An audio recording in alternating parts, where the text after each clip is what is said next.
Buenas a todos. Comenzamos con este evento. Quería bien, primer evento 100% online. Quería agradecerles por la participación. La verdad que claramente es la Meetup más grande de todas las que organizamos. Y bueno, si bien obviamente cada uno está en su casa y estaría bueno juntarnos, está bueno aprovechar, no tener que viajar y también poder aprovechar de traer gente de afuera de Argentina para poder contarnos toda su experiencia trabajando en proyectos de datos y armando sistemas productivos. Y bueno, para esta Meetup tenemos dos charlas, como ya supongo que vieron en la página. Por un lado tenemos la charla del lado Wildlife, donde Pedro y Mateus van a comentar un poco de su infraestructura de datos y todo el trabajo que estuvieron haciendo con Airflow y un poco también sobre la empresa. Y Esteban va a contar un poco más de lo que es Wildlife en Argentina. Y por otro lado, del lado de Rappi, también va a estar hablando Víctor Camargo, va a hablar un poco sobre Rappi Maps y todo el trabajo que hicieron y desarrollaron para implementar esta herramienta. Así que, bueno, primero quería agradecerles obviamente por participar, por tomarse el tiempo. Y bueno, con Fer, que somos los organizadores de esta Meetup, siempre estamos buscando equipos que tengan ganas de contar un poco sus experiencias de poner este tipo de sistemas productivos.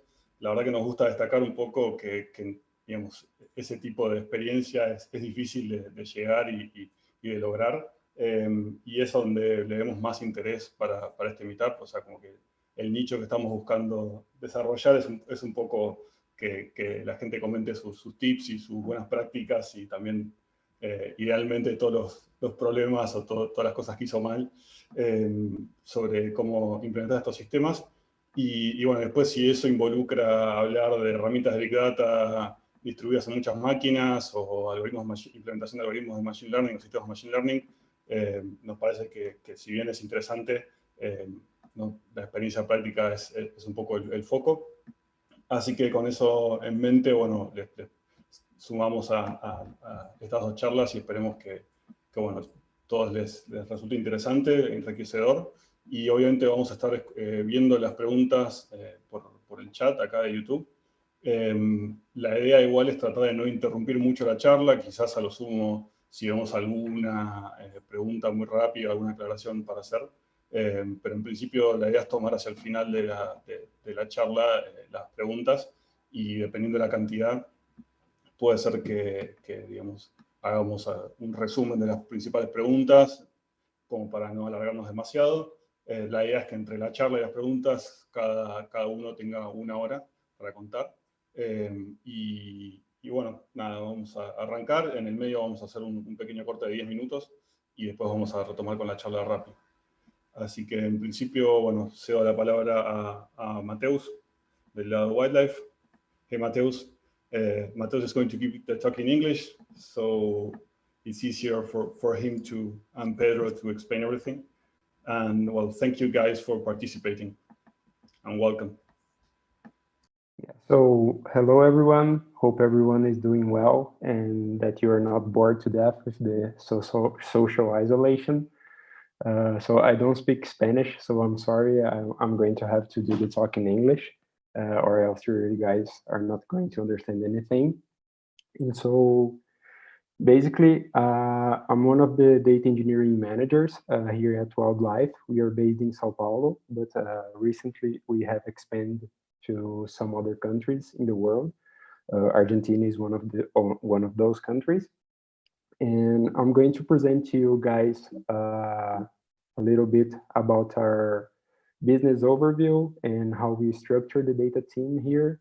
And then I'm going to give you some context about the latest changes we did on our data architecture and some things that we did with our processes in order to improve our operations. And then Pedro will do a deep dive on how we are using Airflow to support our operation and to empower our other teams to leverage our tools and our data in their benefit without needing much assistance from us. So the entertainment industry is a very big industry, And inside of entertainment, games are a great portion of it. So it's bigger than music and movies. And inside of games, mobile is the largest portion. So in 2019, the games industry accounted for $152 billion. And out of those 152, around 70 billion were mobile games. And mobile games are also the fast growing sector of this industry. And so we have the possibility of impact on many people, right? So here we have a breakdown that can illustrate this a little bit better. So the world population in 2019 was around 7.7 billion people. And from those people, you can see here in the chart, but 3.2 billion people were using smartphones. And from those 3.2 billion people, 2.4 were playing mobile games. So we have this opportunity to impact the life of many people, and this is actually the mission of our company. So we are trying to develop games that will make billions of players happier, and and this is what we are striving for. Okay. So we are very proud of our history, actually. So the company started in 2011, and as you can see here, for almost every year we have some accomplishment that we are really proud of. So since our first game, which was #1 in downloads in more than 100 countries, it was Racing Penguin, and then other titles that we launched to 2019 when we hit our first billion downloads mark. And then from then on, we started to expand to other countries. So we are now in the United States, in Ireland, in Argentina, and here in Brazil as well. So we are really proud of our history, and we are also proud to say that we are not a niche company. So we are having success in a very wide in several different genres of games. And as of today, we already hit the 2nd billion mark, and so we are having impact in a lot of people. And so we have some very successful games such as Sniper 3D in 2007 and 2019. It was the 14th most downloaded game in the world.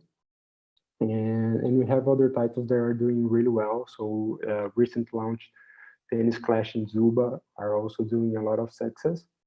And and as you can imagine, having a lot of users generates a lot of data for us to process every day. And so I'm going to give you guys an overview on how we are organizing our data engineering organization. So we are basically split in 5 sub-teams, and we are more than 20 people right now.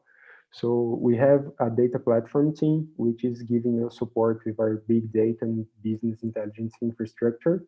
And they are responsible for keeping our tools and to deploying them. So they are taking care of Airflow, of Presto, of Hive, of Spark, Looker, and all of the tools that we need to process our data and do the transformations that we want. We have a data pipelines team, which is the team responsible for transforming and delivering the data and making sure that people willing to consume this data can do this with a very good performance and in an easy way. We have a data governance team, which is concerned about data security, privacy, its organization, like cataloging the data and also being compliant to regulations that different countries have. And we have a machine learning engineering team, which is providing the means for fast and robust and reproducible machine learning models development. So Going a little to our most recent change in architecture, we were using this architecture. So most of our data was coming from our games, and they were in games events. And those events, they were coming to a Kafka, and then we were ingesting it with Goblin to our storage, which is in S3. And then we were using Luigi for orchestration and Presto and Hive for as our engines for transforming this data. And everything was connected using Python pipelines. And then we were writing it back to S3 into some relational databases. And then our clients were using Python and R and sometimes Who and Chartio with Presto to consume this data and produce reports and analysis that they need. And we had some problems with this architecture. So the first thing that we can point out with this is that we were using some outdated technologies such as Luigi and Hive. And the main pain points that we had with those were the unorganized and hard to consume logs that we had. So debugging things was very painful and difficult. And we also didn't have a lot of execution metrics to keep track of what was happening with our processes and to know if they were taking too long to execute, if there is an anomaly, if they had finished or not. So it was kind of harsh to keep track of this. And also we had some problems with our processes and some of our data sources as well. So we didn't have a raw data layer. So we were doing ETL and not ELT. And so every time we had a problem, there were times that we needed to just reacquire the data. And this was not very reliable for the future. We also did we took some shortcuts from our previous architecture, the one before this one, which were using some relational databases. And so we had kind of a hybrid stack between our data lake and some relational database. And because we had this hybrid stack, we had some many intermediary steps and that come back from the data lake to the relational databases and then back to the data lake. And during those steps, we had a lot of premature joins. So every time we had a problem with some data source, we had to rerun a bunch of data, and it was very painful. It was painful to find out where the problem was, and once you have found it, if it was in the beginning of the, like in the first transformation of any data source, you had to rerun a lot of jobs to just make everything consistent and correct. And another problem that we have was that at first, our games were not standardized. So each game was sending events in a particular format. And so our pipelines were split by games and not by type of transformation. So if you were to process the purchases, you would have one process for each game.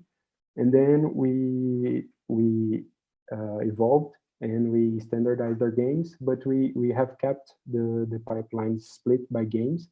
And so we were executing the same transformation several times, one time for each game.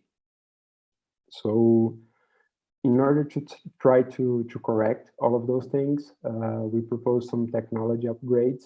So we migrated from Luigi to Airflow, and Pedro will give you guys some more details on this choice and on the path we had to make it work at a company level.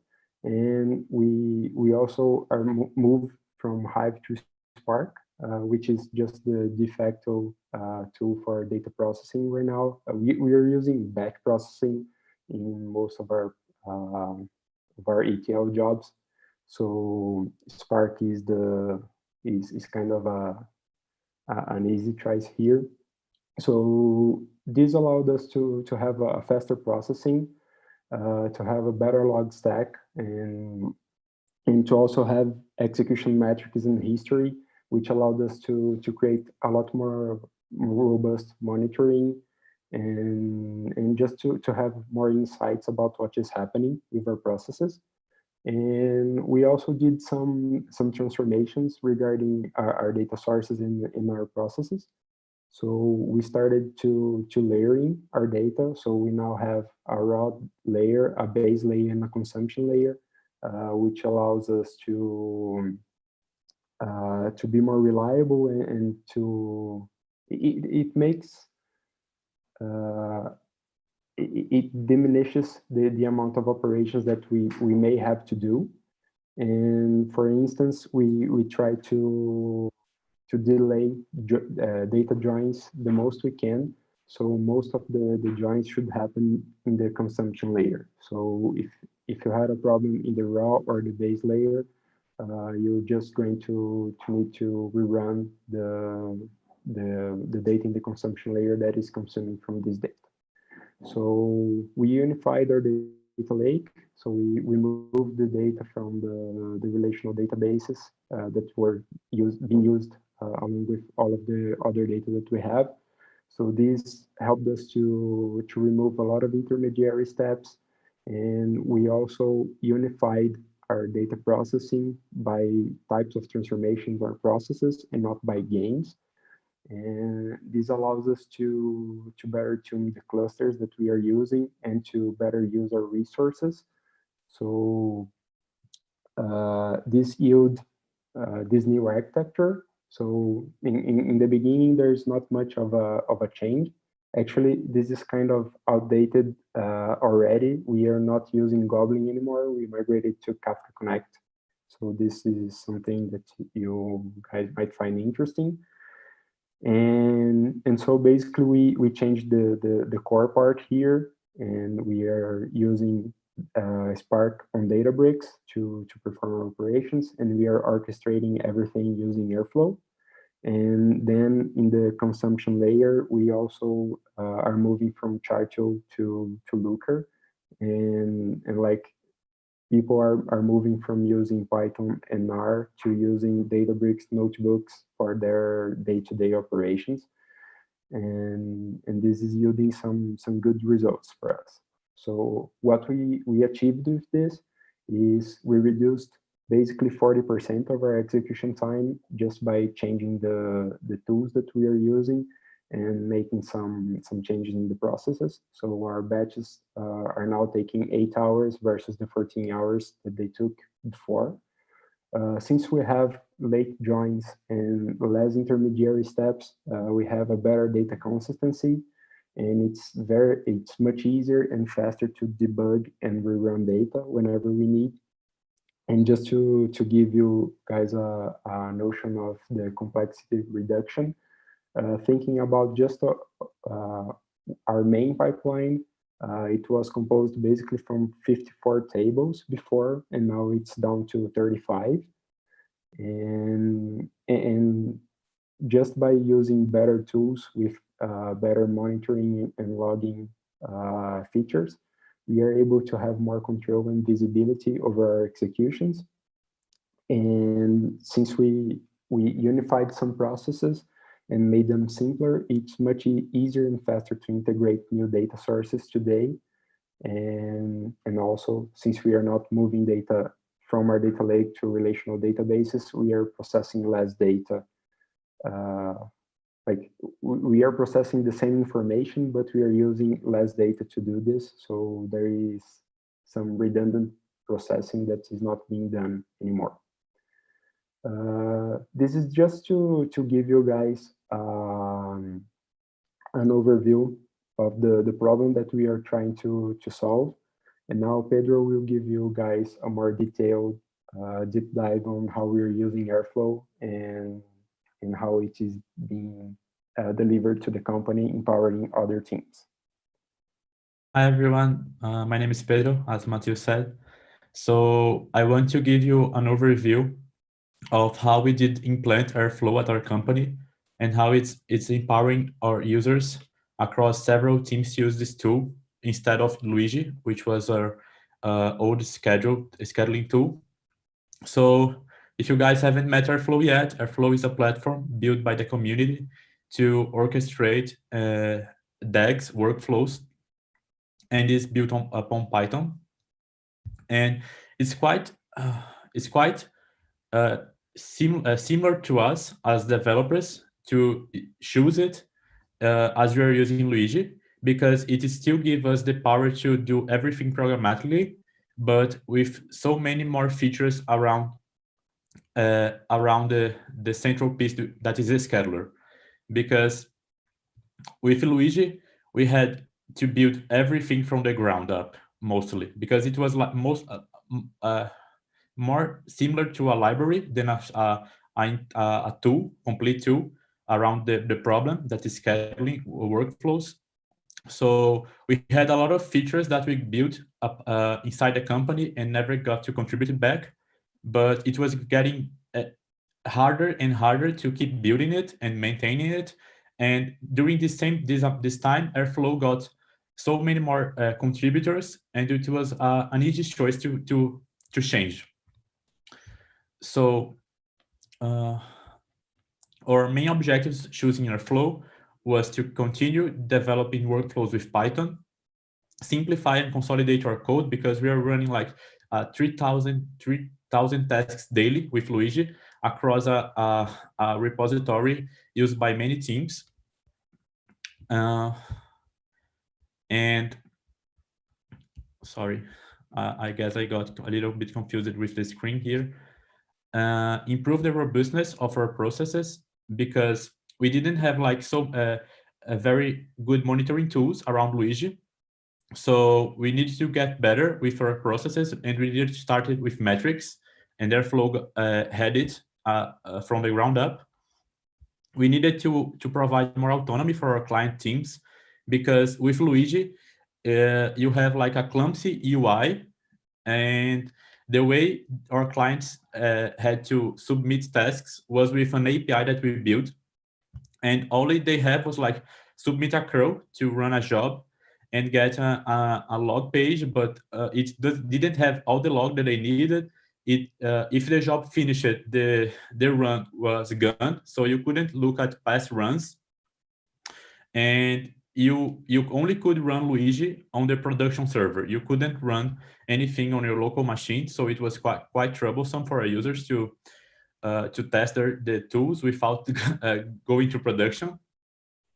And we wanted to reduce the stack complexity, because, as I said, Luigi had only a subset of features, and we needed to build everything around it.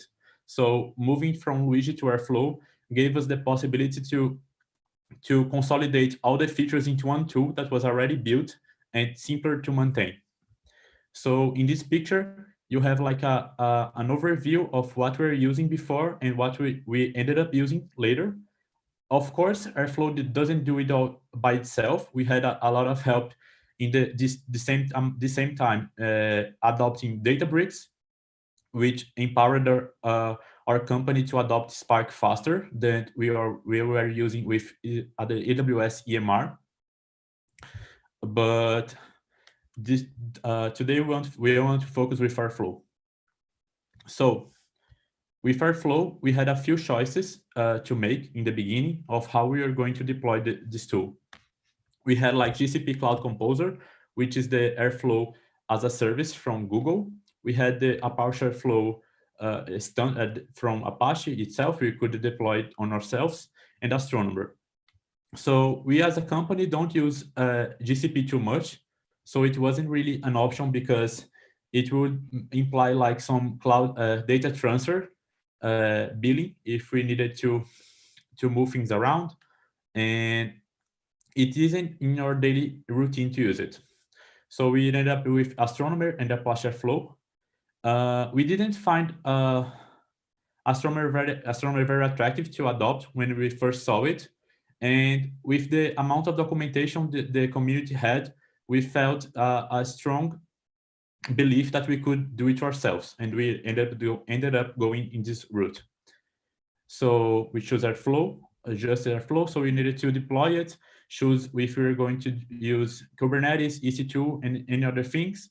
So as a company, we are already adopting Kubernetes heavily across all the engineering teams.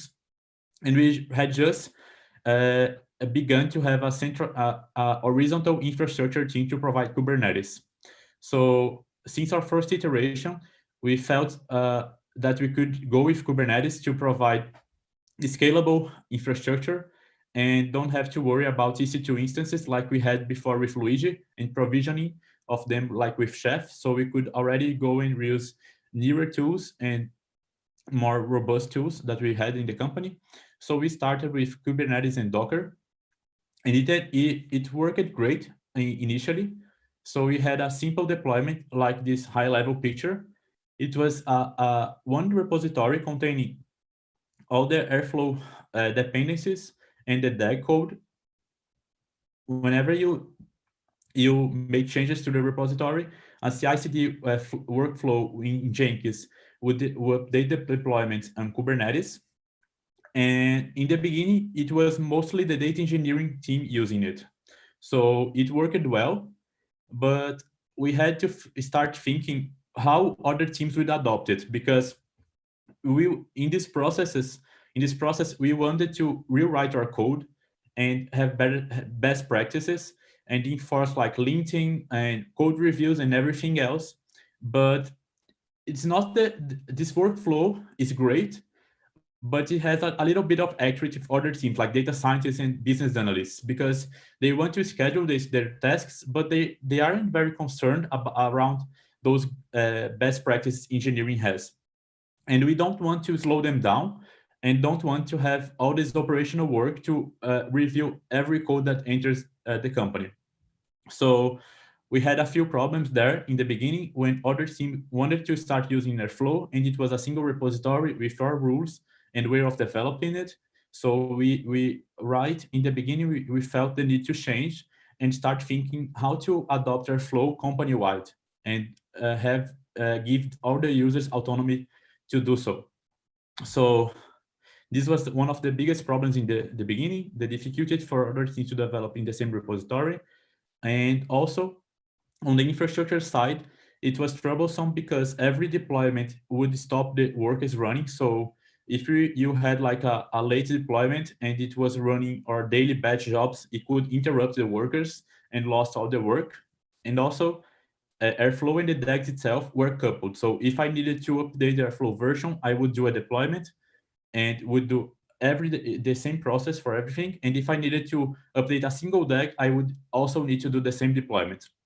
But you need to change DAGs and Airflow in different frequencies, so we can split that. It will go into our second iteration in the deployment. In this iteration, we focus on giving more autonomy for our users. So we ended up having a central repository for our Airflow deployment, and each team could then have a single repository for the use case. So they could develop the DAGs freely, and they would deploy the DAGs submitting their code to S3.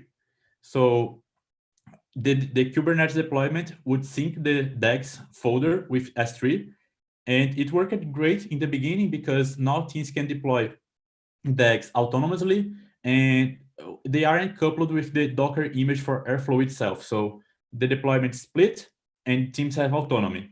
But we end up with a problem that we need to control what goes to S3 and give permissions to users, or start controlling like CI/CD for several repositories. And also our users mostly don't interact with AWS. They don't have the knowledge of the clouds. So it was a little bit troublesome for them in their daily routine. And we would lack control of what DAGs entered production, because they could, even if we developed like a CI/CD for each repository, it's very simple to bypass and put things into S3. It was like a problem for us. And also we needed to reinvent the wheel if we needed to start thinking about rollbacks, because we would need to have each DAGs folder version in a separate path of the S3 bucket.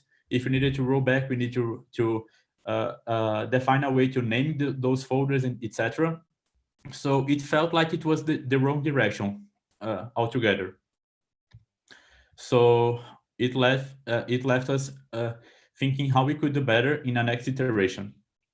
Going to the third iteration, we thought, okay, with the S3 is also another problem, that is, if you are doing like a pooling of the S3 DAGs, and the pods itself on Kubernetes, or the deployment itself from the workers and the web server and scheduler aren't synchronized, like it started in different time frames, it could end up in a state where the worker has a DAG version and the scheduler has another, and you can, when you submit the job, it will run a legacy version of the code.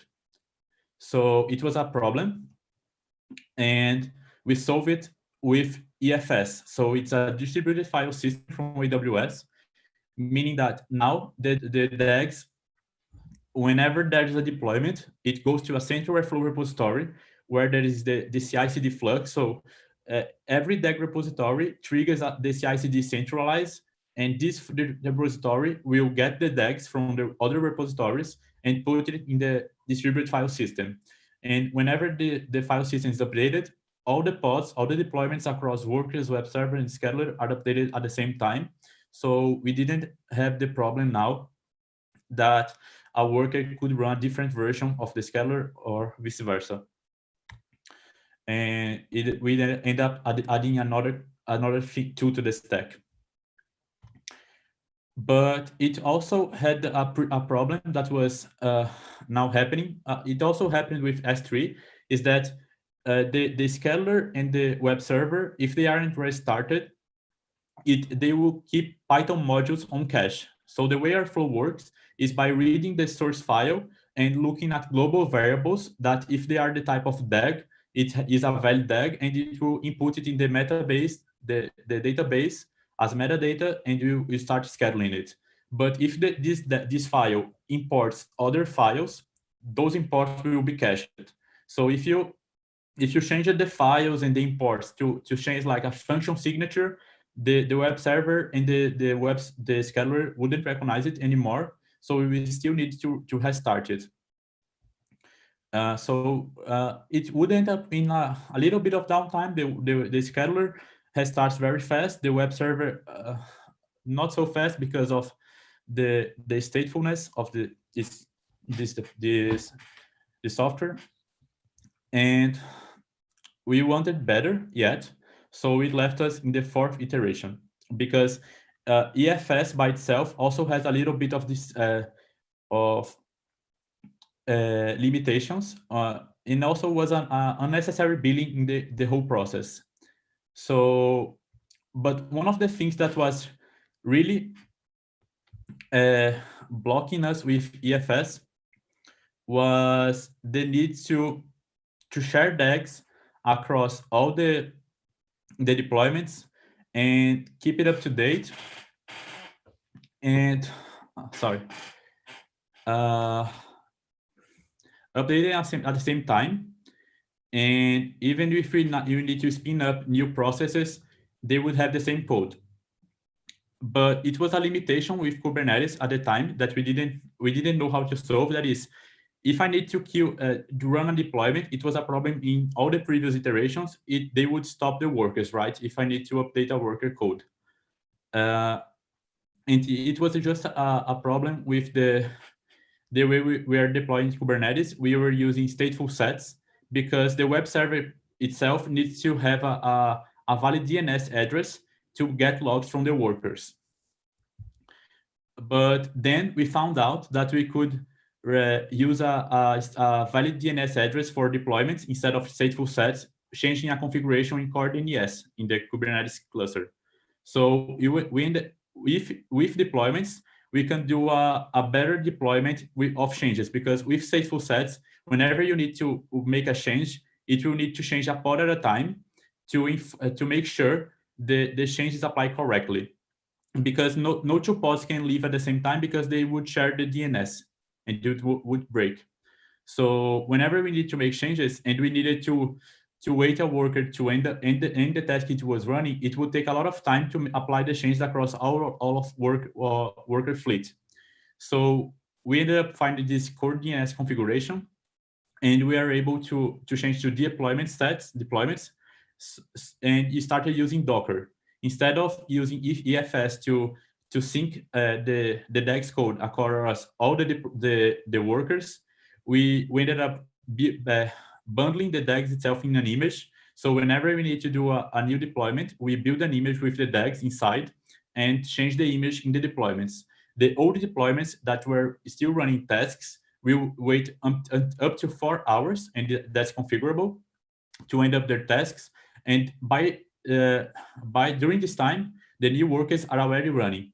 So we can do like deployments with almost zero downtime, because the old workers will still run to completion, and new workers are already waiting for new tasks from the scheduler. That is where has started in like 30 seconds. And but there was still a little problem. We couldn't remove EFS completely, because it was great when the workers were up, but whenever a worker dies in Kubernetes, a pod dies, is sent to the terminating state, the service stops registering a valid endpoint for that pod.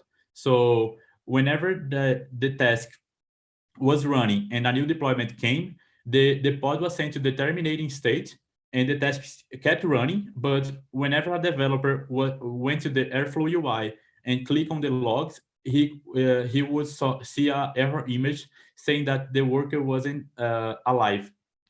So in the end, we still had to use EFS to synchronize the log files across all the pods, because the web server first checks the logs in the file system before reaching out to workers remotely. But it was easier to use EFS this way, because the way EFS works, it's like you can use a provision in two ways: the burst mode and a provision IOPS. If you use the burst mode, it will provide you IOPS proportional to the size of the disk. So using DAG files, they are very small and don't provide a lot of IOPS, but Airflow keeps reading them very fast. The scheduler, the workers, the web server, all of these components are reading the files constantly. But it ended up reaching the limit of the IOPS in the burst mode. So we needed to change to provisioned IOPS and pay a little bit more whenever we're using it for DAGs. But when we change it for logs, the access for logs is less frequently for developers. So we can run in the burst mode and pay less and still keep it up running across all the pods. So in the end, it was our final implementation of Airflow as a whole components. We ended up with EFS for logs, deployment sets for all the deployments for all the components, the Flower, web server, scheduler, and worker. I didn't say it earlier, but we choose from the beginning to use Celery. Airflow itself has a few executors modes to run. It can run in local executor to run in a single machine. So it would run the scheduler, the web server, and the workers all together. But we didn't find it very good for scalability, because we only could scale vertically this way. And we have a lot of tasks, because even from which you had like 3,000 tasks running daily. And Airflow, even rewriting from zero, we would end up with as much task as that, and now even more, because it was easier for our clients to add tasks. And so we choose Celery, because the other option was Kubernetes, but it wasn't a stable option at the time. It's very more advanced now, but we were satisfied with Celery. And we already have knowledge of operating Celery across other deployments in the company. And we chose Postgres because it's also another comfort software for us to use as database. Is the most used here, and also running in AWS RDS. But this was the general implementation that we choose as administrators. And in the end, we still had a little bit of problems maintaining it. One of them was the database usage, because each worker, and we had like 20 or more up all the time, would have several connections to the database when they would start tasks. So we had like the CPU usage from the database was very low, but the load was very high all the time because there were several small queries running in the entire time. And we ended up getting a recommendation for Astronomer itself on the way they deploys Airflow. They use a proxy to the database. So you can see on this graph, the day we deployed the proxy, how many open connections the database had, and how the CPU and load stabilized. It was a single deployment to make our database more stable and the resource utilization better. So talking about adoption in the company. From the day we started to around February, because I stopped tracking this number, but we had like 20% or more of the company using Airflow monthly, and that's a huge number for us because I mean not all of the people in the company are engineers or data scientists, but if we consider this part is a huge adoption for us comparing to Luigi, and they can do almost everything autonomously without some operational work from our side. We respond to less tickets around problems with the tool than with Luigi before. Up till today, we still need to respond a few tickets from Luigi. It isn't quite that yet, but we're reaching this point to have full migration from Luigi to Airflow. So it will take a little bit more than a year for the full migration.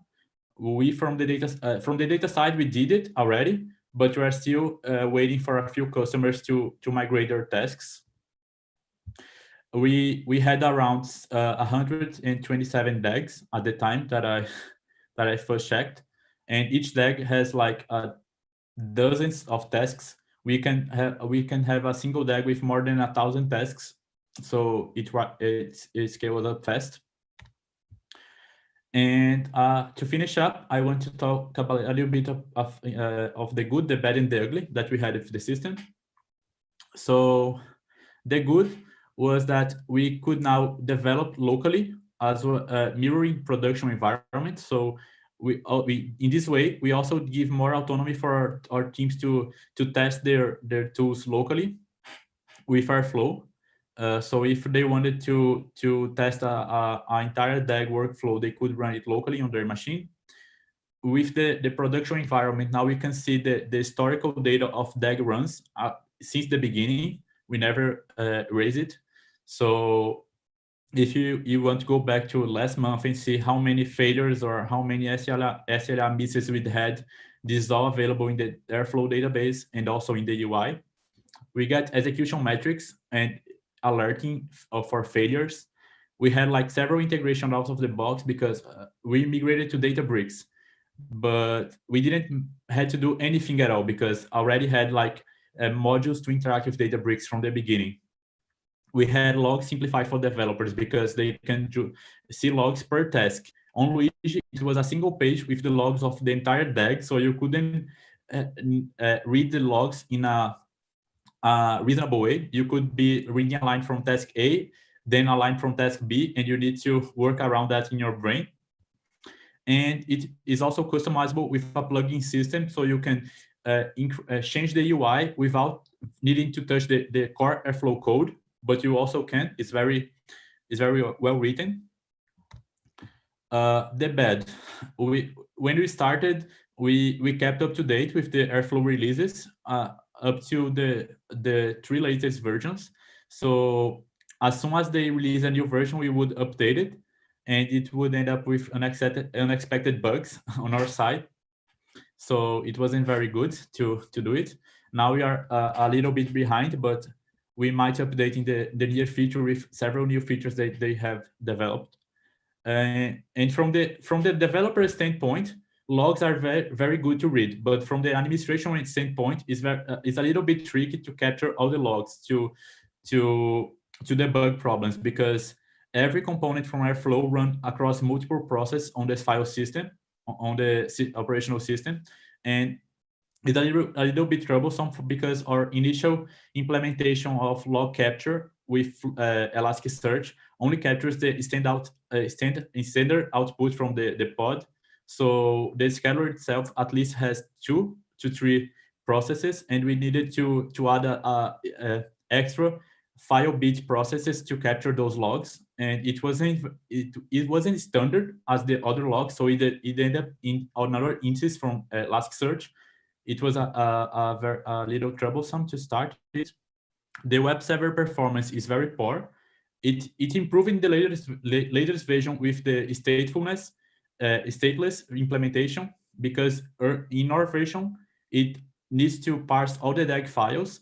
Now it can read DAG serialized from the database. It's very good. We need to update it. And the API, because the API up to today is experimental and lacks a lot of endpoints. So most of the things we do today with Airflow are based on the UI, or if we do some exec in the pod, we can run commands from the CLI, but the API could be so much better. And the ugly is 3 things that we ended up disappointing a little bit. Is like subdags, because it had a lot of problems with scheduling at first, and we had this idea that you could use subdags a lot more to build pluggable parts of the pipelines. But during the early days of our adoption, it had problems with scheduling concurrently tasks, so we didn't use it as much. I think it got better.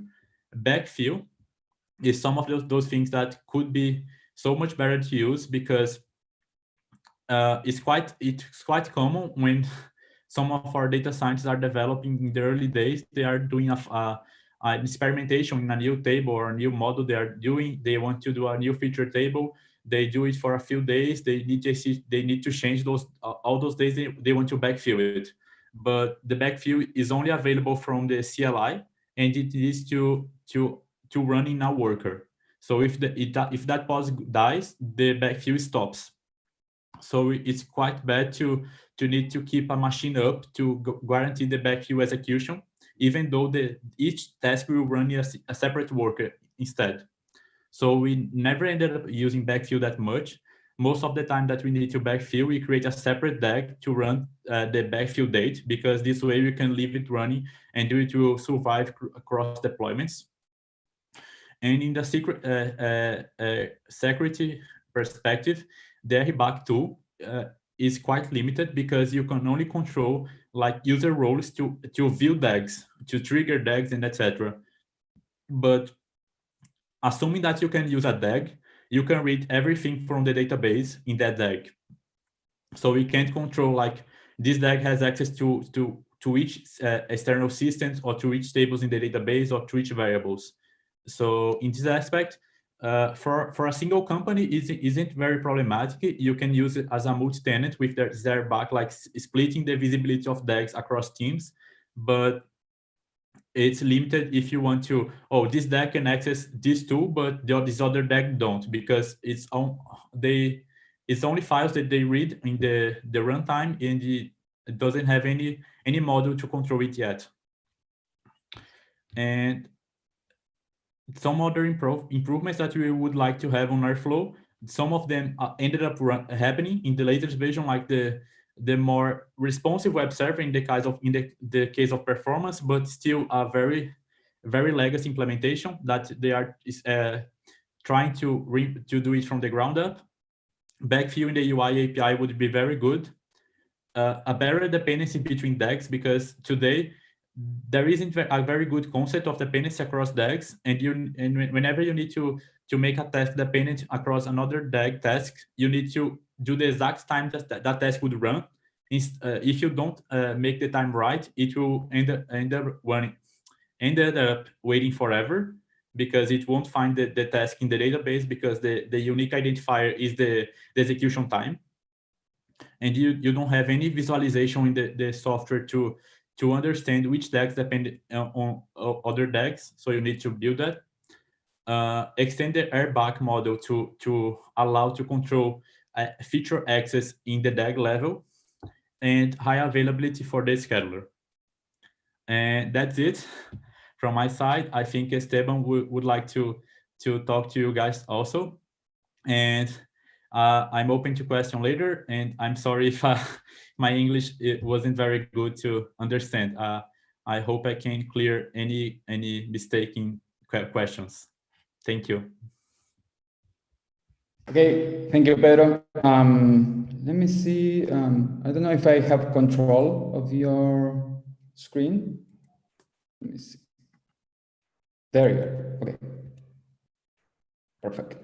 Okay, so first of all, let me introduce myself. My name is Esteban Donato, and I'm a data engineering manager at Wildlife Buenos Aires. And in this presentation, what I'd like actually to share with you guys is about the state of the art of wildlife at Buenos Aires and the things and the challenges that we are facing. So since this talk is more for people for Buenos Aires, I'm gonna switch and start talking Spanish. So, bueno, les cuento un poco sobre Wildlife Buenos Aires. Comenzamos hace muy poquito, en octubre de 2019, con lo cual la mayoría de la gente no tiene más de 6 meses de antigüedad en la compañía. Estamos creciendo bastante fuerte, bastante rápido. De hecho, hoy somos 65 personas, con lo cual, digamos, si pensamos en 6 meses, el crecimiento fue bastante rápido. Y tenemos un plan de crecimiento bastante fuerte, de poder llegar aproximadamente a fin de este año a 100 personas y el año que viene a 200 personas. Algo, digamos, muy interesante y, digamos, al mismo tiempo un poco también triste. Sabemos todos que estamos pasando por un periodo de cuarentena y eso afecta a varias industrias, varias compañías. En particular, la industria en la que trabajamos acá en Wildlife no se vio impactada negativamente. De hecho, los números lo demuestran. Desde que entramos en cuarentena o en el lockdown a fines de marzo, mediados fines de marzo, ingresaron a Wildlife Buenos Aires 30 personas aproximadamente, con lo cual, mirando estos números, casi la mitad de la compañía, casi la mitad de la fuerza de trabajo en Buenos Aires entró en época de lockdown. Nada, bueno, seguimos creciendo. De hecho, creo que lo que más nos impactó como compañía todo el lockdown fue más que nada adaptarnos y rápidamente convertirnos en una compañía remota, de trabajo remoto, desde adaptar los procesos de entrevista, los procesos de onboarding, de hiring y el trabajo día a día. Fue lo que más nos impactó, si se quiere, negativamente en la compañía. Y en cuanto a los roles que hoy tenemos acá en Wildlife Buenos Aires, quiero destacar algunos de los técnicos, sobre todo algunos técnicos. Bueno, claramente software engineers, que eso engloba bastantes roles como backend, frontend, full stack, etc. Data engineering, que es, digamos, mi especialidad, o por lo menos lo que yo vengo también a dar un poco de información, y lo que estuvieron también charlando un poco los chicos, Pedro y Matthews. Data Scientists, obviamente, SRE, Site Reliability Engineers, y la parte de Security. La pregunta es, ahí estamos. La pregunta es, bueno, ¿por qué hay una oficina en Buenos Aires? ¿Qué nos vamos a concentrar? ¿Por qué tenemos 65 personas? ¿Por qué, digamos, queremos crecer? Básicamente, nuestro objetivo, nuestro desafío acá en Buenos Aires, como lo puse ahí, es construir una plataforma de distribución que permita a desarrolladores de juegos poder crecer y poder monetizar sus juegos. Básicamente, ¿esto qué significa? Creemos que no es suficiente o es tan importante para tener una empresa exitosa, es no solamente desarrollar, en este caso, un estudio de juegos exitosos, no solamente desarrollar los mejores juegos o desarrollar juegos muy copados, muy buenos, sino también es tan importante como desarrollarlos es distribuirlos. Cuando hablamos de distribuir es hacer que los juegos lleguen, o digamos, targetemos a la gente correcta, y digamos, le presentemos el juego adelante de su cara, digamos, de su pantalla, a la persona correcta. Eso creemos que lo que va a hacer es poder permitir que diferentes juegos puedan crecer en su base de usuarios. Y como end goal, digamos, creemos que esta plataforma no solamente la idea es que sea una manera de crecer y distribuir los juegos de Wild, sino de distribuir juegos inclusive de third parties. Entonces, bueno, un poco la idea es que esta plataforma sea de distribución global, ¿no? Esa es la parte de crecimiento. La parte de monetización, lo que queremos lograr es, bueno, hacer que diferentes también players puedan conectarse a nuestra plataforma de distribución y puedan vender su inventario. Básicamente monetizarlo es monetizarlo a través de maximizar el revenue a través de publicidad, principalmente en este caso, publicidad online. Entonces poder lograr que diferentes también players puedan vender su inventario a través de esta plataforma y de esa manera poder maximizar su revenue.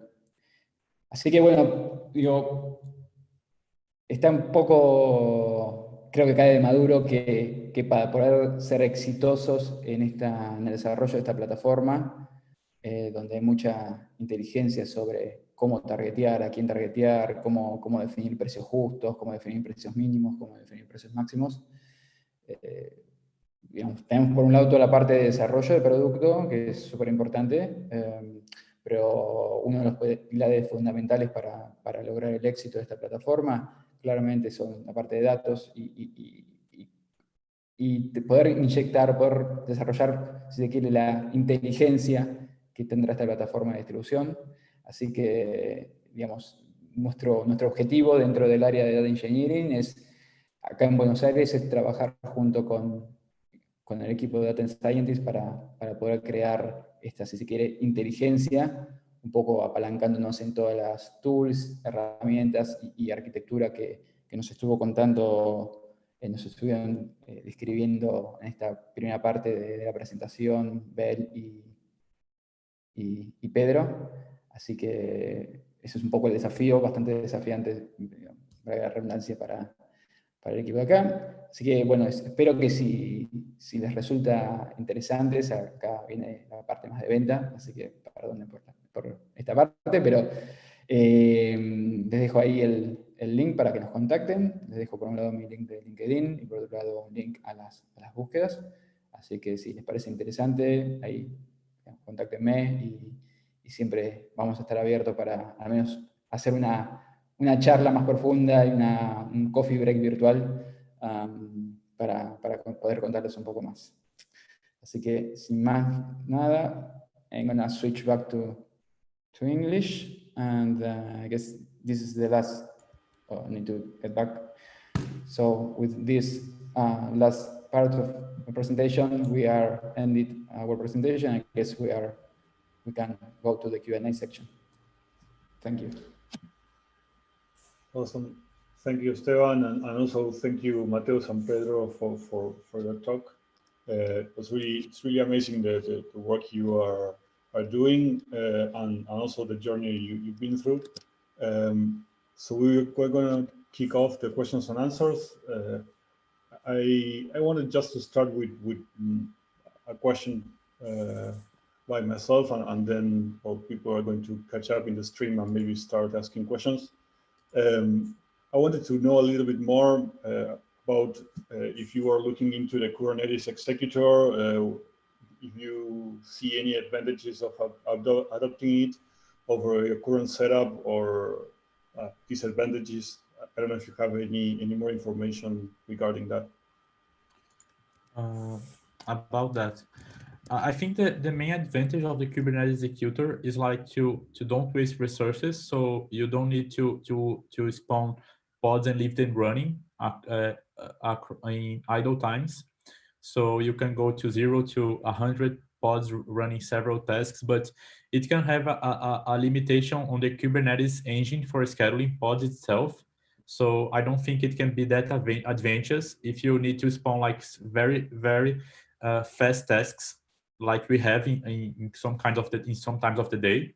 So what we might end up doing is like, I think that it's called Schedule. I'm not sure the name now, but it's a coordinator for Kubernetes to scale up and down pods, like an horizontal pod outscaler, but based on events. So this was also something that the astronomer team did. So they monitor the metric of how many tasks are running, and they have the number of the maximum number of tasks a single salary worker can run. So they scale the salary workers based on this number. So it can still have 0 workers at a time there is no task is running, but you can scale up as needed and still have several tasks in a single pod.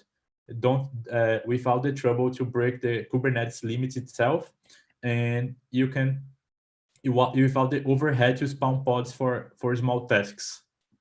So I think that would be the improvement that we would try to do later. But and it would end up with the biggest advantage of the Kubernetes executor, that is to spawn only the needed workers. The other advantage would be to run everything inside a Docker image, and you can make your environment per task. But we already have that with the Kubernetes pod operator.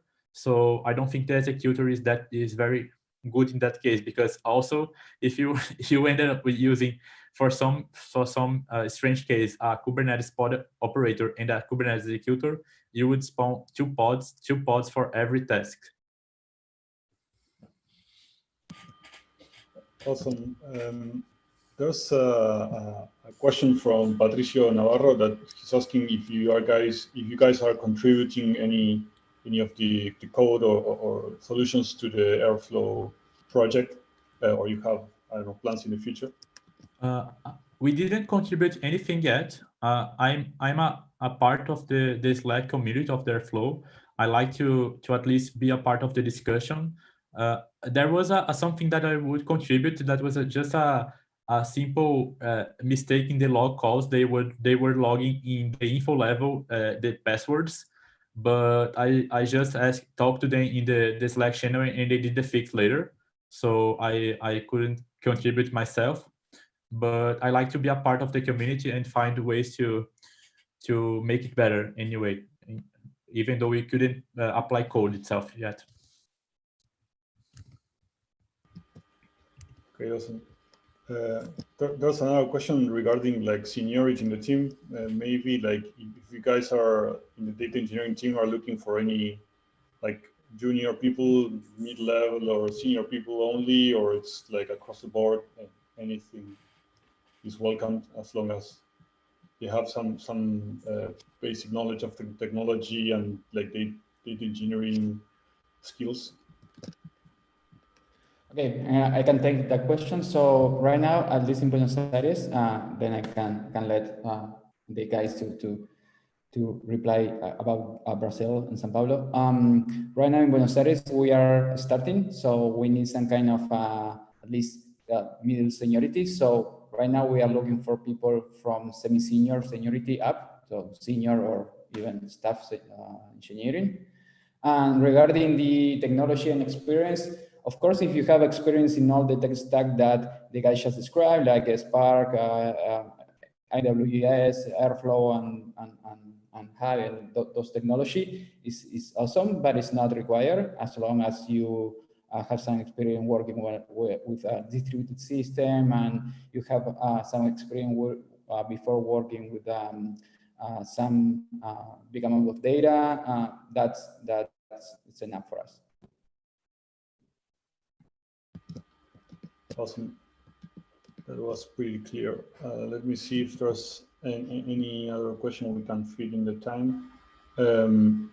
Well, this is a short question about like if you guys have any like public challenge or data competition available publicly for people to try their skills or see which kind of work you do.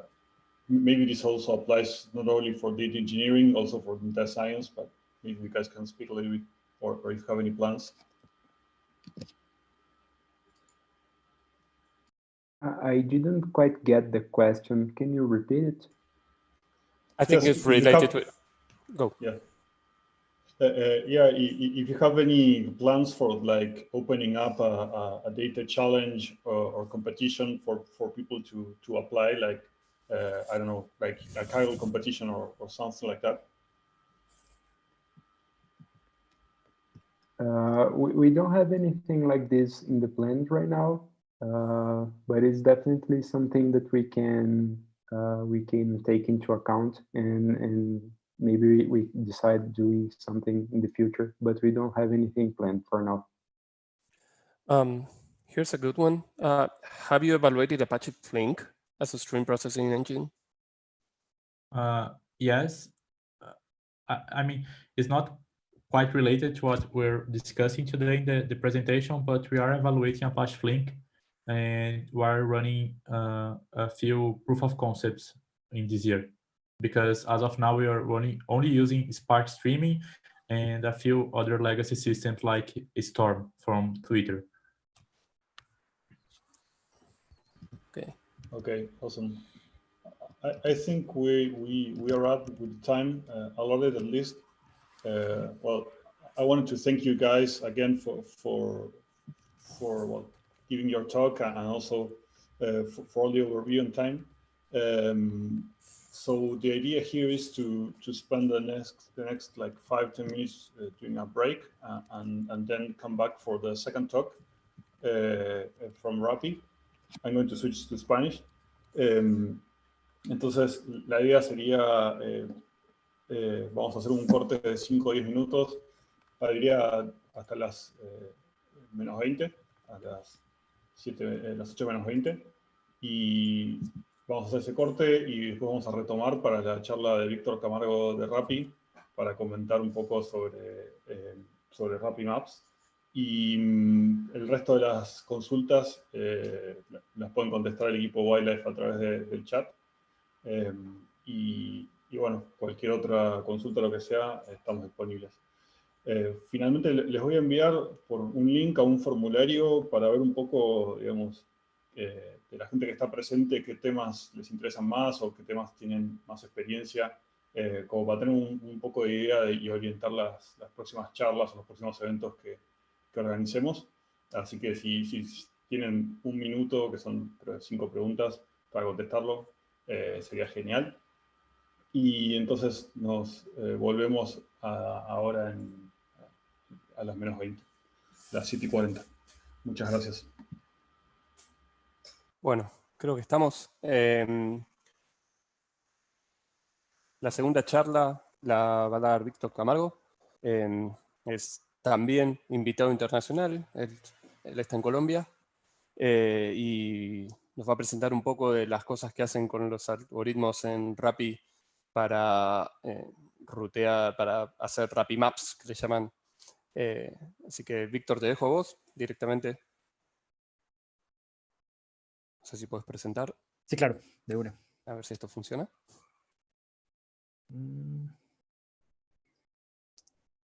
Claro, ahí ven mi pantalla. El Bueno. Slack por un segundo y después sí, perfecto. Bueno, buenas noches a todos. Como ya me presentaron, soy Víctor Camargo, soy Machine Learning Engineer del equipo de algoritmos. Específicamente me encargo de todo lo que tiene que ver con la parte de ETAs. Siempre que ustedes abran Rappi y vean un tiempo estimado de entrega, eso viene del equipo, de nuestro equipo. Bueno, ¿por dónde empezar? Creo que todos ustedes conocen bien qué es Rappi. O sea, han visto infinidad de maletas naranjas por ahí, sobre todo ahora en tiempo de pandemia. Creo que el hecho de tener deliveries ha salvado a muchos negocios, y no solamente a muchos negocios, sino que le ha facilitado la vida a muchas personas. Listo. ¿Qué es Rappi Maps y por qué es importante? Para hacer una introducción muy rápida, imagínense Rappi Maps como una construcción in-house de algo muy similar a lo que puede considerarse como Google Maps. ¿Para qué lo usamos? Lo usamos para estimar tiempos, lo usamos para buscar rutas, lo usamos para calcular distancias y básicamente para eso. Rappi Maps nació como una idea de un par de compañeros míos que son muy buenos. Algunos ya no están en Rappi, pero pues finalmente nos dejaron esta tarea y este proyecto tan bacano en el que estamos trabajando. nació como un proyecto que nadie pidió para resolver un problema muy específico. Y el problema específico era el problema de los polígonos. Bueno, tal vez me desvío un poco del tema, pero voy a tratar de centrarme en 3 partes. Listo. ¿Por qué para Rappi es importante tener una herramienta como Rappi Maps? ¿Por qué es importante tener información de qué pasa en el campo con sus Rappi tenderos, qué pasa, digamos, en la ciudad con el tráfico, qué pasa con los tiempos de entrega? Cada vez que ustedes abren Rappi, y si bien el home tiene restaurantes, farmacias, mercados, todo, básicamente ustedes lo que están haciendo cuando hacen una orden es transando tiempo. Ustedes están pagando porque alguien haga algo que ustedes no tienen tiempo o no quieren hacer. ¿De acuerdo? Si el bien que estamos o el valor que estamos agregando como compañía es tiempo, es algo que tenemos que cuidar a más no poder. O sea, el tiempo es nuestro principal valor. Y si el tiempo es nuestro principal valor, tenemos que ver cómo optimizarlo y cómo que todos ganemos más tiempo. Entonces les voy a contar qué es Rappi Maps, contándoles la historia y los 3 problemas específicos que vino a resolver. Entonces, el primer problema es el caso de los polígonos. ¿A qué me refiero con polígonos? Imagínense que ustedes tienen una tienda y yo soy un usuario que vive a 5 cuadras de la tienda. Listo. ¿Cómo sé yo que esa tienda efectivamente puede llegar hasta donde estoy? Segundo, si esa tienda llega, ¿cuánto esfuerzo le debería tomar a un rapitendero llegar desde la tienda hasta donde está el usuario efectivamente? Listo. Primera tarea. La segunda tarea es, si yo tengo muchos rapitenderos y tengo muchos viajes que hacer, yo lo que necesito hacer es tratar de estimar cuánto me va a tardar hacer ese viaje. ¿Por qué? Porque en la medida en la que yo pueda tener buenas estimaciones, yo lo que puedo hacer es optimizarlo. Y si puedo optimizarlo, pues a la larga lo que estoy haciendo es ganando tiempo de nuevo. Y por último, lo que necesito es encontrar las distancias. Necesito encontrar cuáles son las rutas y más allá de las rutas necesito saber si un rapitendero efectivamente entregó un pedido, cuál fue la distancia total que recorrió y cuánto esfuerzo se gastó en hacerlo. ¿De acuerdo?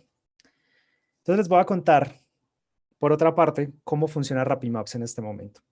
Rappi Maps, como les conté, era algo que inicialmente salió para suplir una necesidad, pero para que se den una idea, hoy en día dentro de Rappi recibe al día tranquilamente del orden de unos 13 millones de requests.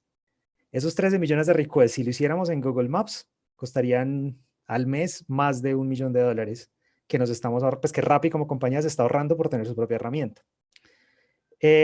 Por otro lado, digamos que nos ha obligado a desarrollar toda una infraestructura para poder mantener este servicio funcionando. ¿Cómo funciona en este momento? Yo básicamente lo que puedo hacer es partir Rappi Maps en 2 partes. Yo tengo una parte que es básicamente estimación con algoritmos de búsqueda en grafos y tengo otra parte, que sería como esta partecita de acá, y tengo otra parte que es básicamente estimación de tiempos a partir de modelos de Machine Learning. Ya les voy a contar cómo empezamos a construir eso. Entonces vámonos por la primera parte, los polígonos. Si bien lo que nosotros necesitamos hacer desde Rappi es tratar de representar la realidad para poder optimizarla, para poder cobrarle al usuario, para poder pagarle al rapitendero, necesitamos encontrar aproximaciones que nos permitan llegar a digamos, a ese nivel de servicio. Entonces, ¿en qué consiste? La primera aproximación que se tuvo de polígonos pues, fue una aproximación bastante sencilla, pero que nada representaba la realidad. ¿Esto en qué causaba? Que al final del día, pues terminábamos ofreciendo servicios que no podíamos cumplir o terminábamos pagando más de lo que debíamos o terminábamos pagando menos o cobrándole menos al usuario, N tipo de problemas. Supongan que este es un restaurante y yo lo que quiero hacer es básicamente pararme sobre ese mapa y tratar de encontrar cuál es la distancia máxima que yo pudiera recorrer y la distancia máxima que pudiera cubrir. Si suponemos simplemente círculos concéntricos alrededor pues digamos de la tienda, pues básicamente me encontraría una cosa como esta, ¿cierto?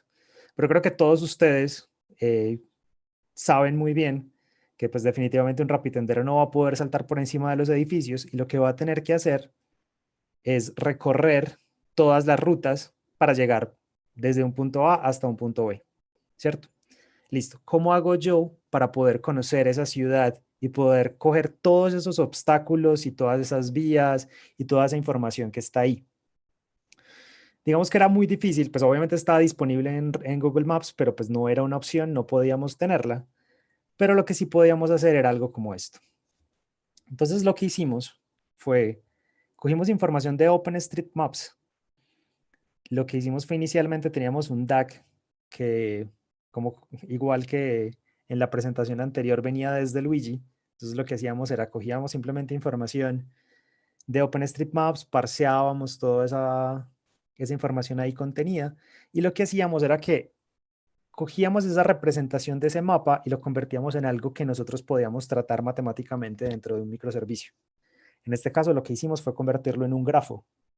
Entonces, ¿qué es lo que pasa? Cojo información de OpenStreetMaps, hallo todas las uniones, hallo todas las intersecciones, miro qué está conectado con qué lugares son unos nodos, cómo están conectados esos nodos con las aristas, qué peso tiene cada una de las aristas. Y lo que hago es que me construyo un grafo. Ese grafo básicamente lo que me permite a mí hacer es tener una representación de la ciudad como esto, en donde yo lo que estoy teniendo es, aquí ven la misma tienda, pero entonces ahora lo que tengo es un montón de nodos a donde yo puedo o no puedo llegar dependiendo de las circunstancias. Es decir, si un nodo está conectado con otro nodo, pues entonces significa que efectivamente lo voy a poder recorrer, pero si un nodo no está conectado por alguna razón, pues entonces no va a tener ningún sentido que yo lo recorra. Les doy un ejemplo. Bueno, me faltó tal vez decirlo, pero entonces yo estoy desde Medellín y en Medellín tenemos un aeropuerto que queda justamente dentro de la ciudad. Entonces vean acá. Si ustedes miran estos nodos, entonces claro, tengo nodos alrededor, pero no voy a poder atravesar dentro del aeropuerto. Entonces, ¿qué es lo que pasa? Claro, este nodo no tiene ninguna conexión con este, sino que para llegar desde este punto hasta este punto, lo que tengo que hacer es recorrer todas las uniones que efectivamente me permiten atravesar ese lugar. Entonces, lo que quisimos fue convertir un problema de simplemente cómo uno o dos coordenadas y cómo navego en ese mapa que puede ser continuo a una cosa discreta en donde lo que estoy haciendo es navegando entre distintos nodos. Ya teniendo un grafo y teniendo nodos, lo que puedo hacer es, puedo usar algoritmos de búsqueda que me permiten resolver problemas dentro de esa red o dentro de ese grafo. Entonces, eso primero que hicimos de tener polígonos que inicialmente eran círculos, si lo convertimos en qué tan lejos puedo llegar y lo convertimos simplemente en un algoritmo de búsqueda, me quedan cosas como esta. Si bien aquí están los mismos círculos que les mostramos inicialmente, pues ahora lo que hice fue superponer efectivamente polígonos que nos permitieran entender hasta dónde podía llegar y al final tener las zonas de cobertura de las tiendas en función de cómo las vías me permiten llegar de un lugar hasta el otro. Entonces, como pueden ver, con las mismas distancias, pues obviamente se reducen los tamaños, pero esta aproximación que tengo acá es una aproximación mucho más fiable y que me representa mucho mejor la realidad. Entonces, cuando ustedes ven un restaurante en Rappi o ven una farmacia o lo que ustedes quieran, básicamente lo que está diciendo es que ustedes están dentro del polígono de cobertura de esa tienda. Y a medida que ustedes se van alejando, claro, entonces les aparecen tiendas que son más o menos baratas, porque claro, están a diferentes niveles de esfuerzo hacia ustedes. Entonces puedo estar en el primer polígono, en el segundo polígono, en el tercer polígono, en el n polígono, y lo que simplemente me determina eso es cuál es el costo que me toma o cuál es la distancia efectiva que tengo que recorrer desde un punto hasta el otro. Si bien no es una aproximación perfecta, pues definitivamente mejora mucho la aproximación inicial de tener círculos y pues hasta el momento nos funciona bastante bien. Siempre está abierta a ser mejorada, pero representa bastante bien la realidad. Listo. Esa fue el primer punto de los que les iba a hablar. ¿De acuerdo? Pero de este punto, ¿qué nos queda? Nos queda básicamente un grafo que nos permite recorrer esa ciudad y ejecutar algoritmos de búsqueda. ¿Cuál es el siguiente problema? Y este es un problema bastante común. Entonces ahora supongan que todos estos globitos son simplemente rapitenderos que pueden hacer uno o más pedidos y todas estas esferitas grises básicamente lo que son órdenes que van a tener que ser entregadas por un rapitendero. Si yo tengo muchos, bueno, pudiera no tener tantos, pero yo lo que voy a necesitar hacer es efectivamente cuantificar cuánto me va a costar a mí en tiempo hacer un determinado delivery. Acuérdense que la premisa principal es, yo necesito optimizar el tiempo, necesito hacerlo muy rápido y necesito perder muy poco tiempo. Esta imagen que tengo acá la saqué de algo en producción y lo que muestra es los rapidenderos que tienen M, pues básicamente me hablan de moto. Los que están en azul dice que tienen una orden, los que están en verde no tienen ninguna orden y los que están en amarillo tienen una o más órdenes.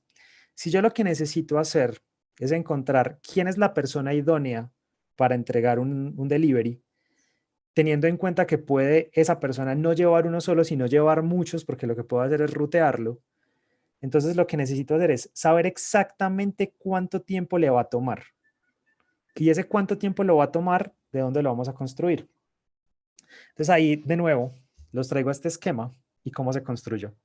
Entonces, ¿qué es lo que nosotros tenemos? Rappi, para que se den una idea, en 15 días de data, puedo tener del orden de 2.5 millones de viajes que analizar solamente en Colombia. De esos viajes que analizar, yo puedo tener información como desde dónde empezó, dónde terminó, qué momento del día era, puedo saber qué vehículo estaba conduciendo, en qué zona de la ciudad lo hacía, cuál era la elevación, puedo conocer el tipo de rapitendero que estaba llevando ese delivery y toda esa información, toda esa información, lo que me permite a mí es construir un modelo que me permita a mí estimar cuál va a ser el tiempo que una persona similar o esa misma persona le tardaría hacer un siguiente delivery. Todo eso lo que hicimos es, tenemos la información guardada en un data warehouse, que en este caso es Snowflake, construimos un pipeline que lo que hace es entrenar un modelo y ahora ese modelo lo metimos dentro de RappiMaps y con ese modelo lo que podemos hacer es estimar tiempos y saber cómo debería ser un determinado delivery. Para que ustedes se den una idea, aquí les muestro algunos resultados. Listo, como nosotros tenemos básicamente la mayor parte de nuestra flota son tanto motos como bicicletas, entonces nos volvimos muy buenos prediciendo tiempos para motos y bicicletas. Si nosotros fuéramos a comparar, por ejemplo, con Google Maps, lo que nos daríamos cuenta es que nuestros tiempos tienen un error mucho más bajo. ¿Eso a qué se debe? A que nuestros modelos pueden capturar toda la información de lo que está ocurriendo en la calle. Creo que más de uno de ustedes ha visto algún rapitendero haciendo alguna estupidez manejando, metiéndose por donde no es, manejando muy rápido entre los carros. Desafortunadamente nosotros capturamos toda esa información y toda esa información queda condensada aquí y nos permite a nosotros estimar esos tiempos. Aquí hay un ejemplo muy interesante y es de una ciudad en Colombia que se abrió recientemente. Entonces, aquí tengo datos de enero, febrero y marzo. Y en enero no teníamos muchos datos de esa ciudad. Como ustedes pueden ver, este error que está en minutos, básicamente lo que me decía era que el error era de 8.74 minutos. Pero lo que quiero que vean y lo que quiero que, pues donde quiero hacer hincapié, es que solamente con un mes de datos en una ciudad pequeña pudimos bajar ese error de 8 minutos a 3.5 minutos, que es un error más o menos normal y que no lo encontramos en todas partes. O sea, es muy difícil bajarlo de ahí. Entonces, simplemente analizando esa información, éramos capaces de poder predecir esos modelos. Listo, ¿cómo se ve eso? Ah, no, perdón. No, esta es otra cosa. Listo. ¿Cuál es la tercera parte de lo que tengo que hacer? Ahora lo que necesito hacer es, si ya tengo el tiempo, ya sé quién es el más óptimo, lo que necesito poder hacer es ser capaz de darle cuál es la ruta, por dónde tiene que navegar para llegar desde el punto donde efectivamente está al punto donde efectivamente queremos que llegue. Este es un ejemplo muy clásico. Todos los ejemplos los puse sobre Medellín, que es la ciudad donde yo vivo, porque puedo conocer algunas particularidades y les puedo mostrar algunos casos. Lo que conseguimos fue simplemente ejecutando algoritmos de búsqueda sobre nuestro grafo, ser capaz de construir cuáles eran los paths que debía recorrer ese rapitendero, minimizando diferentes cosas. Por ejemplo, podíamos simplemente minimizar el tiempo, minimizar la distancia, evitar ciertos obstáculos y tener cosas como esa. Como ustedes pueden ver aquí, básicamente lo que estoy haciendo es que para ir desde este punto, que asumo un restaurante, hasta otro punto que es un usuario, simplemente me da todos los paths por donde tiene que recorrer. Dependiendo del vehículo que yo le ponga, pues obviamente va a tener restricciones o no. Obviamente si voy en una moto no me puedo meter en contravía, pues en bicicleta tampoco lo debería hacer, pero algunas veces pasa. Pero en este caso simplemente, obviamente la ruta que me está proponiendo va completamente acorde a la distribución de las vías. Listo, aquí particularmente nos enfrentamos a un problema y era que al principio cuando nosotros empezamos a mostrarles las rutas a los rapitenderos, pues a ofrecerles las rutas, esas rutas estaban asociadas a un cobro, ¿cierto? Entonces, como yo siempre trataba de encontrar la ruta más óptima, la ruta más corta, no necesariamente la ruta más corta es la ruta que yo debería tomar. Y creo que a más de uno le ha pasado que simplemente decide no tomar una ruta porque no quiere pasar por una determinada calle, porque no debería pasar, por lo que sea. Entonces simplemente tiene que tomar otra. ¿Qué casos nos encontramos? Les quiero mostrar un caso aquí muy particular que me encontré. Y es el caso de este en específico. Esto que les estoy mostrando acá es básicamente un cementerio. ¿Cierto? Nadie quiere llevar un delivery por el medio de un cementerio. Sin embargo, según los nodos y según la información que tenemos de la ciudad, efectivamente existe un camino que yo puedo tomar, entrar por acá del cementerio, recorrerlo y salir hasta este lado. Claro, si yo voy a calcular esa distancia, entonces la distancia es como de 1 kilómetro y poco, pero si yo tomo la ruta que efectivamente no entra por el cementerio, pues entonces son 3 kilómetros. Entonces, ¿qué pasa? Claro, llegaba el rapitendero, hacía la orden y lo que se daba cuenta es, hey, me estás pagando por 1.5 kilómetros, pero yo efectivamente recorrí 2.8 o 3 kilómetros. ¿Cómo me explicas eso? Eso se explicaba porque simplemente, si bien estos puntos son la distancia más corta, no necesariamente son la óptima. Si yo hago ese mismo viaje y lo hago calcular en Google Maps, claro, él me ofrece una ruta completamente diferente, que es la ruta que tendría sentido hacer. ¿Cómo resolvimos eso? De nuevo, recurrimos a los datos y a la información que tenemos nosotros de los rapitenderos. Lo que nos encontramos es que obviamente hay ciertas rutas que ellos toman con más o menor frecuencia y esa información que ellos nos están dando implícitamente nos puede servir a nosotros para categorizar ese mapa y darles rutas que se asemejen mucho más a la realidad sin necesariamente ser las más cortas. Lo que implementamos fue, cogimos toda esa información que teníamos guardada de todas las posiciones donde ellos estaban cuando entregaban esas rutas, esos órdenes, las analizamos y lo que hicimos fue volcar esa información sobre nuestro grafo. Entonces ahora, nuestro grafo no solamente tenía información de digamos, del mapa como tal y de la topología y de las características de la ciudad, sino que tenía información de las características de manejo de los rapitenderos sobre esa ciudad. Entonces lo que nos permitía a nosotros era tomar decisiones mucho más inteligentes y entender mejor cómo se relacionaban con manejar por esa ciudad. Era una cosa que inicialmente no teníamos, pero que definitivamente cambió todo. Lo que nos encontrábamos a cada rato era rapitenderos quejándose porque ellos lo que hacían era medir la ruta con lo que les daba el GPS del celular y compararlo con Google Maps. Y lo que decían, hey, nos estás pagando menos, nos estás pagando menos. Entonces lo que nos tocó hacer fue implementar todo un algoritmo que fuera capaz de identificar y darle pesos a esos grafos de por dónde efectivamente debería ir para proponerle rutas lo más fiables posibles. Después de que realizamos todo ese cambio y después de muchas noches tratando de resolverlo, lo que conseguimos fue algo como esto. Si ustedes se fijan, ahorita es el mismo camino, pero ya no lo manda a través del cementerio, sino que lo hace llegar a una vía principal, dar un rodeo por acá, es necesario hacerlo, y llegar hasta el punto. Después de que lanzamos ese fix, lo que nos dimos cuenta era que nuestra diferencia con Google Maps no superaba los 200 metros. Entonces, básicamente, tanto para calcular tiempos como para calcular distancias, nos habíamos vuelto mucho mejores que Google Maps gracias a toda la información que los rapitenderos nos estaban ofreciendo.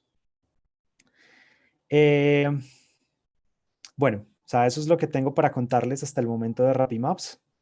RappiMaps es un proyecto muy bacano que ha sido construido con todo el cariño del caso.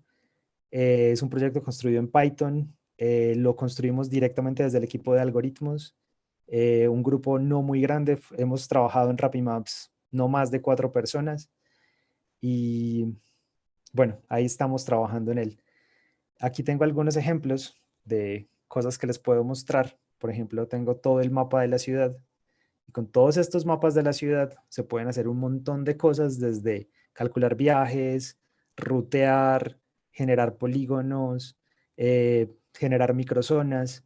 La cantidad de proyectos que se han generado a partir de RapidMaps dentro de Rappi ha sido un montón. O sea, como les digo, inicialmente era para resolver 3, 4 tareas, ahora no damos abasto con el número de requerimientos. Y bueno, ya, eso era todo lo que les tenía que contar. Les agradezco mucho y si tienen algunas preguntas. Gracias, Víctor. Yo tengo una, voy a aprovechar que estoy hablando. Te quería consultar si todo esto esos DAX de Airflow, ¿cada cuánto los recalculan las rutas y cada cuánto se va calculando los modelos? Depende. Por ejemplo, lo que nosotros tenemos es los modelos de RapidMaps se calculan 2 veces a la semana. Ese fue el punto donde encontramos que funcionaba mejor. Ahorita, por ejemplo, por temas de COVID, lo que estamos haciendo es entrenándolos con más frecuencia para tratar de capturar más la información que estamos teniendo. Sin embargo, lo que tenemos incluso dentro de los modelos es que hacemos una evaluación con un shadow model y no desplegamos un modelo nuevo hasta que garantizamos que el modelo nuevo es mejor que el anterior. Entonces evaluamos las métricas. Si las métricas mejoran, entonces ahí sí lo desplegamos. Ok, ¿hacen evaluación offline o hacen A/B test también? Hacemos A/B test ahí y también pues primero lo hacemos offline y después hacemos A/B test dentro del microservicio. La parte, por ejemplo, de calcular las rutas y ponerle los pesos al grafo, esa se realiza una vez a la semana, porque es una tarea que toma muchísimo tiempo, porque lo que tenemos que hacer es analizar todas las órdenes, paso por paso, interpolar todos los viajes que se realizaron. Después de interpolar todos esos viajes, volcarlos dentro del grafo y, digamos, hacer inteligentemente la tarea de añadirle los pesos a esos vértices de ese grafo. Ok. Creo que hay una pregunta, a ver.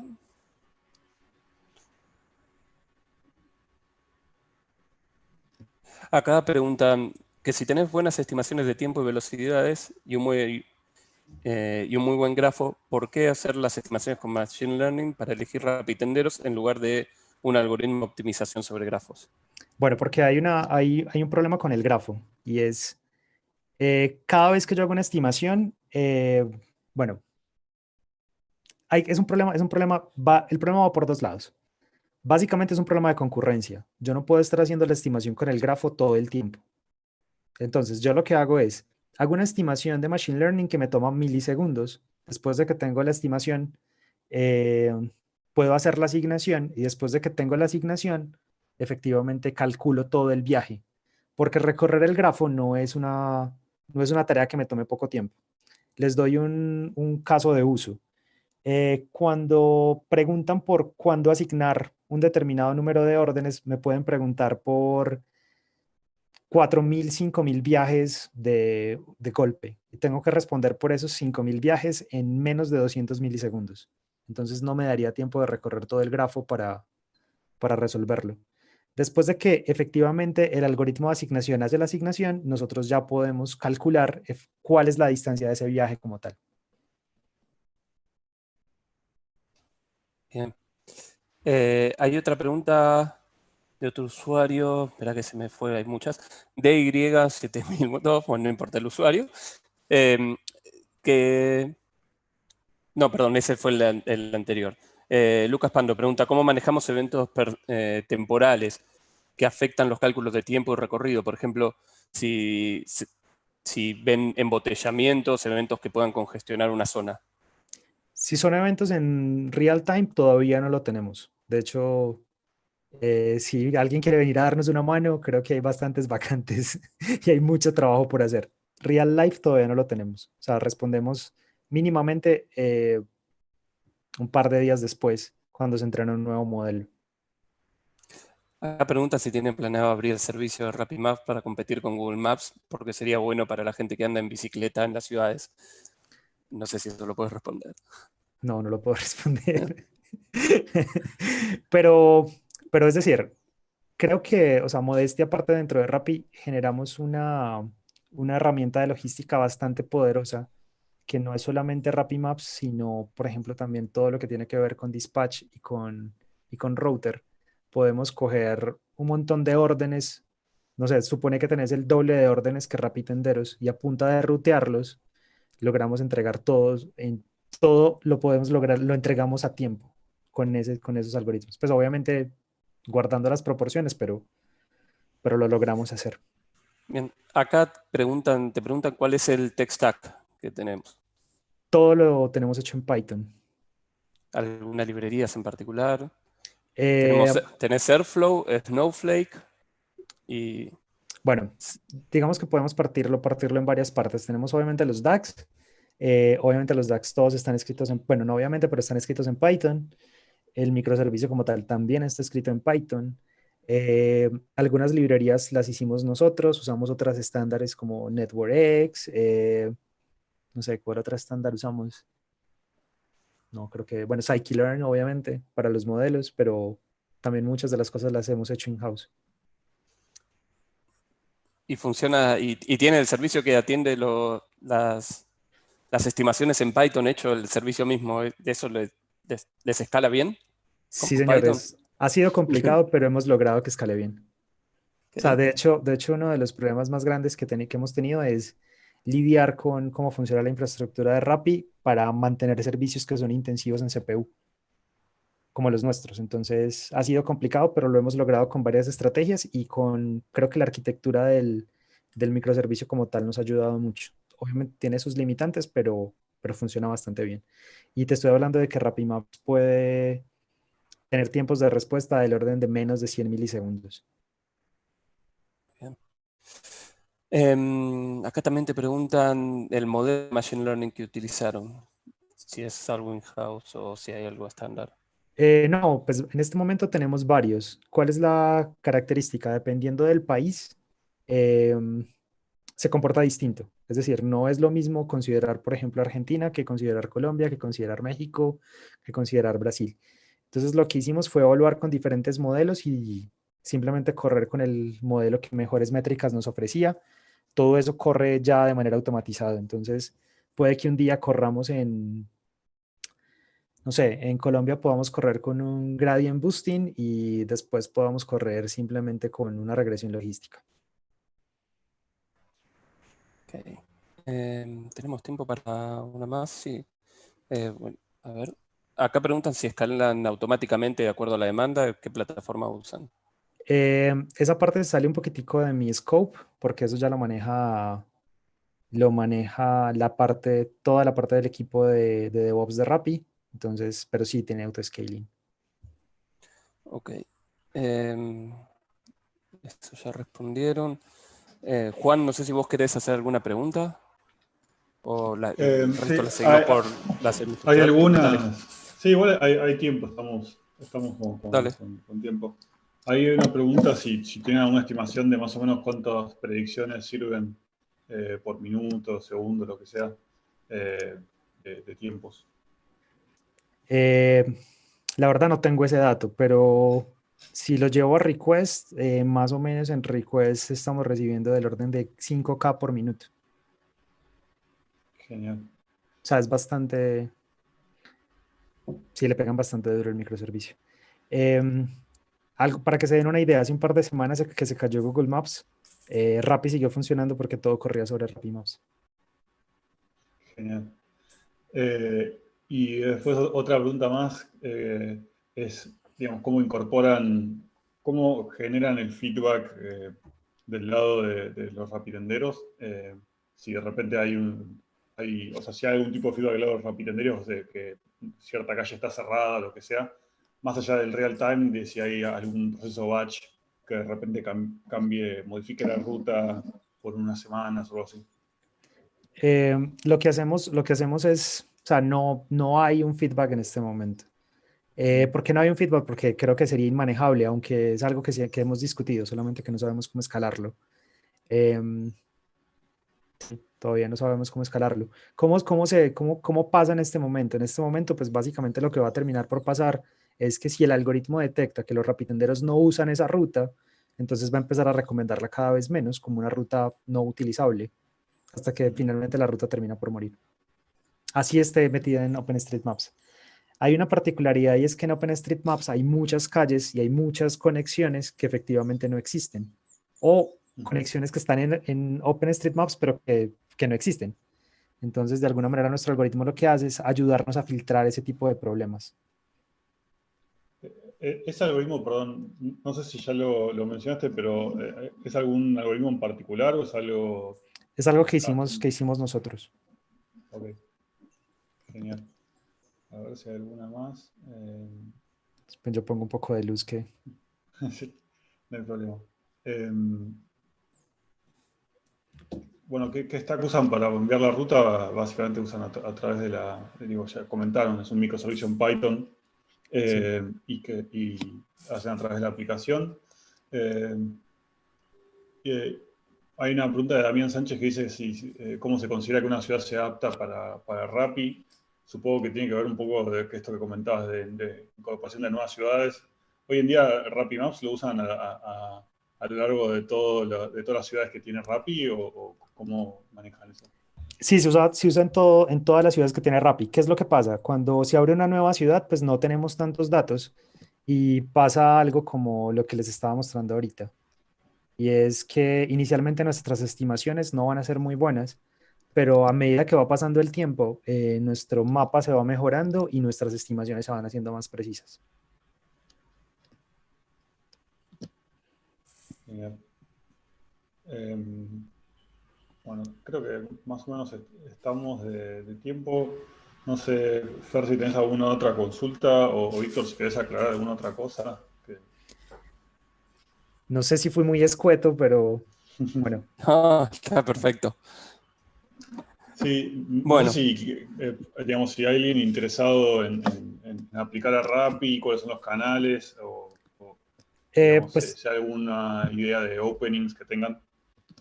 de hecho ahorita específicamente para el squad que yo lidero, que es el squad de ETAs, necesitamos bastantes personas, preferiblemente con conocimiento en Machine Learning, ingenieros de datos, backends.